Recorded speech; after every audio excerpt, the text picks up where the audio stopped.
একটা মেয়ে তার স্বামীর বাড়ি যাওয়ার আগে তার বাবাকে একটা প্রশ্ন করলো, আচ্ছা বাবা, আমাদের উঠোনে যেই গাছটা আছে ওইটা কি আমাদের পাশের বাগানে লাগানো যায় না? এই প্রশ্নের উত্তরে তার বাবা বলল, এই গাছটা 4 বছর পুরনো একটা গাছ। এখন যদি এটাকে অন্য একটা জায়গায় লাগানো হয় তাহলে সেটা নতুন মাটিতে মানিয়ে নিতে পারবে না, গাছটা মারা যাবে।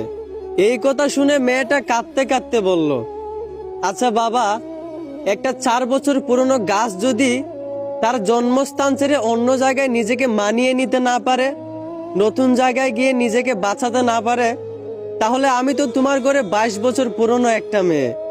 আমি কিভাবে নিজের জন্মস্থান ছেড়ে অন্য জায়গায় গিয়ে নিজেকে মানিয়ে নিব? আমি কিভাবে নতুন স্বামীর ঘরে গিয়ে নিজেকে বাঁচিয়ে রাখবো?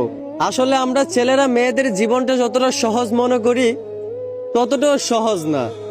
আমরা হয়তো ভুলে যাই আমাদের মতো ছেলেদেরকে যেই আল্লাহ বানাইছেন ওদের মতো মেয়েদেরকেও কিন্তু ওই আল্লাহই বানাইছেন। কারো জীবন সহজ কারো জীবন কঠিন ভাবা এটা কিন্তু ঠিক না। নিজের জায়গা থেকে সবাই সমান। অন্যের জীবন সহজ ভাবার আগে একবার তার জায়গায় নিজেকে দাঁড় করেন, তাহলেই তার কষ্টটা তার পরিস্থিতিটা আপনি বুঝতে পারবেন। আশা করি আমার কথাগুলো বুঝতে পারছেন। ধন্যবাদ।